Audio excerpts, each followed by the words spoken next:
Halo teman-teman, ketemu lagi bareng gua Nawi. Udah lama ya, gua nggak upload video.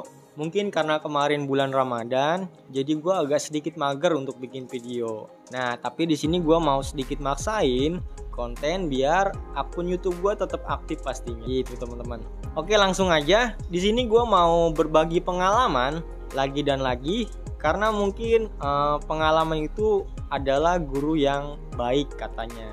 Ya tapi memang benar sih, berkat pengalaman kita bisa banyak belajar dari situ. Nah di sini pun gue sama teman-teman. Jadi pengalaman yang gue dapat ini ya bisa dijadiin bahan pembelajaran dan bisa dapat solusi pastinya. Gitu. Pengalamannya apa? Yang pastinya tentang akuarium atau tentang pelihara ikan. Oke, jadi pengalaman gue itu ikan gue mati. Loh ikan mati kan udah biasa bang. Iya betul, ikan mati itu sudah biasa. Nah tapi matinya karena apa dulu?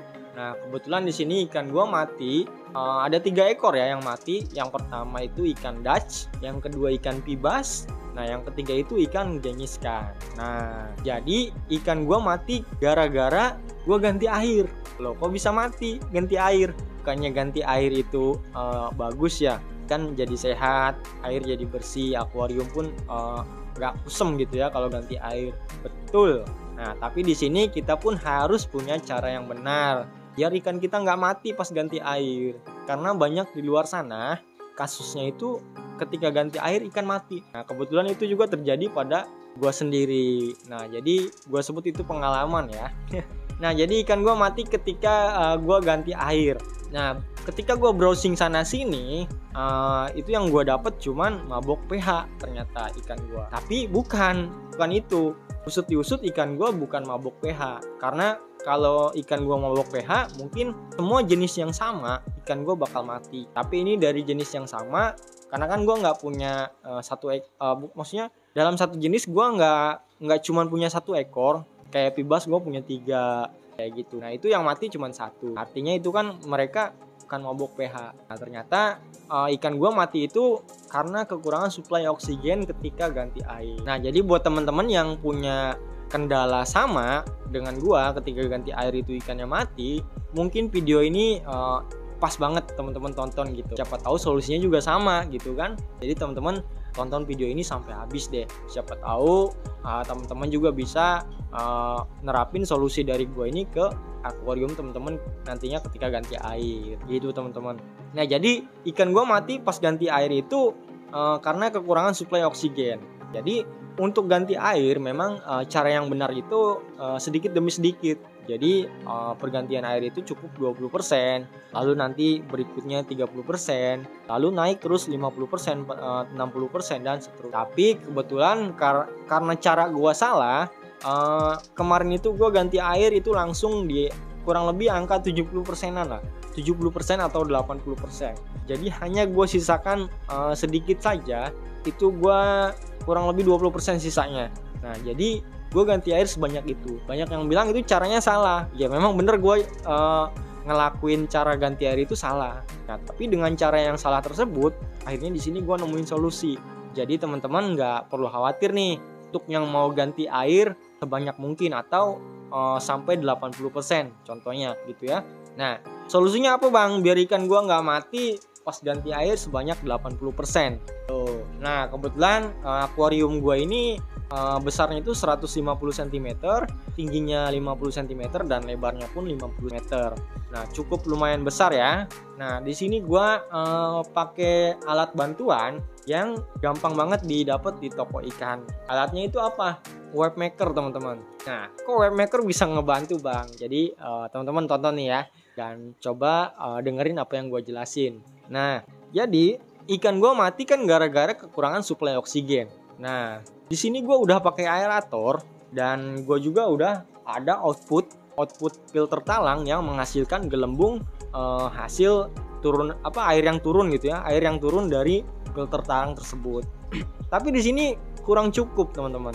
Ternyata aerator yang gue punya itu nggak cukup maksimal ya, karena mungkin kurang kenceng ya, tekanannya kurang tinggi sehingga gelembung yang dihasilkannya itu nggak banyak. Begitupun dengan lubang output yang ada di filter talang gue. Nah jadi untuk menyelesaikan masalah yang terjadi, kenapa ikan gue kekurangan suplai oksigen ketika ganti air baru. Nah di sini gue coba taruh si webmaker gue yang gue punya ini itu tepat di bawah jatuhan air output dari filter talang. Nah normalnya kan filter talang itu punya lubang output ya, yang mengeluarkan air atau menjatuhkan air ke dalam akuarium kita dan menghasilkan gelembung. Itu pun sebenarnya udah mensuplai oksigen ke air. Cuman karena airnya baru, jadi dia belum terurai ke seluruh akuarium teman-teman.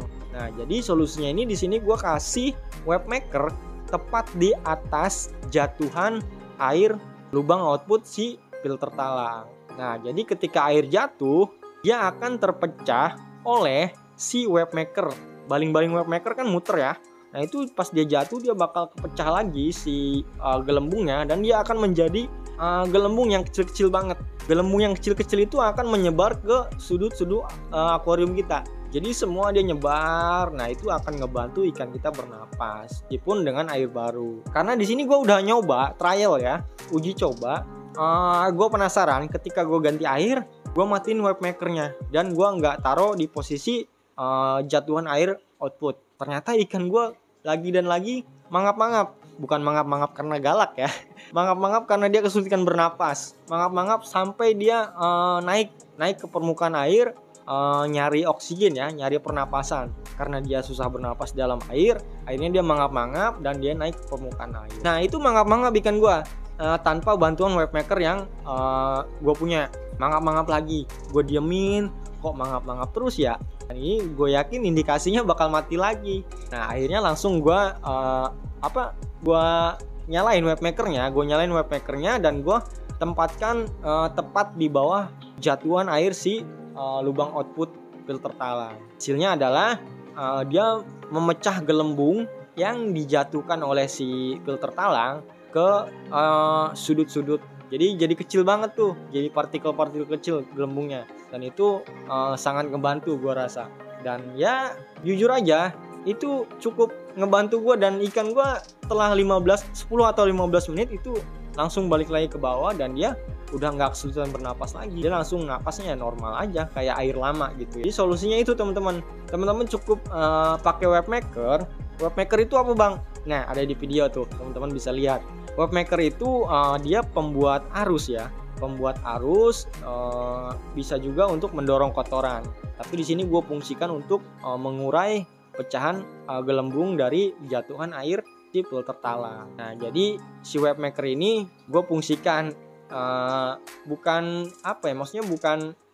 bener-bener fungsinya lah. Dia kan fungsinya cuma buat arus ya. Tapi di sini gue fungsikan untuk memecah gitu teman-teman. Akhirnya ikan gue sekarang pas ganti air 70%, 80% aman-aman aja. Jadi teman-teman yang mau ganti air secara ekstrim 70 atau 80% itu teman-teman bisa pakai cara yang gue kasih ini. Itu pakai webmaker itu ya teman-teman. Bang gue nggak punya webmaker. Kalau teman-teman nggak punya webmaker sebenarnya kuncinya adalah gelembung yang banyak ya. Jadi gelembung udara yang banyak. Kalau teman-teman punya aerator yang tekanannya tinggi atau bisa menghasilkan gelembungnya banyak atau kenceng gitu ya, itu bisa juga. Tapi di sini kan gue nggak punya aerator yang tekanannya tinggi ya. Di sini gue punya aerator tapi normal aja gitu, nggak kenceng banget lah. Nah tapi di sini gue pakai webmaker untuk memecah gelembung agar lebih banyak dan tersebar ke seluruh air di akuarium gue. Kalau teman-teman nggak punya webmaker ya belilah ya, cuman 40.000 lah. 40.000, 60.000, 70.000 itu investasi buat teman-teman. Daripada ikan teman-teman mati, harganya kan lebih mahal dari webmaker gitu. Daripada teman-teman ikannya mati, lebih baik teman-teman beli webmaker 60.000 mungkin yang kecil. Itu ada apa yang kecil nggak apa-apa. Kalau akuarium teman-teman kecil, beli aja yang kecil, murah kok. 40.000 kalau nggak salah. Nah jadi solusinya cuma itu aja yang gue temuin dan gue praktekin dan berhasil. Semoga masalah teman-teman ketika ganti air itu ikannya mati bisa juga terselesaikan dengan pakai cara yang gue share ini. Itu teman-teman. Dengan catatan ya, ikannya bukan karena mabok pH. Kalau mabok pH itu urusannya beda lagi. Tapi di sini gue tekenin kalau ikan gue bukan mabok pH, tapi di sini hanya kekurangan suplai oksigen ketika ganti air. Karena air baru itu oksigen terurainya belum cukup. Jadi teman-teman harus tahu juga kan teman-teman itu matinya karena apa? Mabok pH atau memang kekurangan suplai oksigen. Tapi gue rasa rata-rata kekurangan oksigen sih, karena di sini banyak yang salah menebak gitu. Kalau teman-teman ganti air ikannya mati, teman-teman udah pasti nebaknya ya mabok pH. Ternyata enggak. Gue pun tadinya kayak gitu ngiranya, cuman diusut ternyata bukan mabok pH, cuman kekurangan suplai oksigen. Gitu teman. Cukup jelas ya. Kalau kurang jelas, monggo diulang lagi videonya. Oke, dari gue gitu aja. Mungkin ini udah kepanjangan ya. Nanti kita ketemu lagi di video berikutnya. Ya, dari gue gitu aja. Semoga video ini bisa ngebantu ya, bisa jadi solusi juga buat teman-teman. Oke, jangan lupa like video ini kalau teman-teman suka. Kalau nggak suka teman-teman unlike. Kalau teman-teman mau support channel gua ya harus subscribe. Oke, sampai bertemu di lain video. Bye bye teman-teman.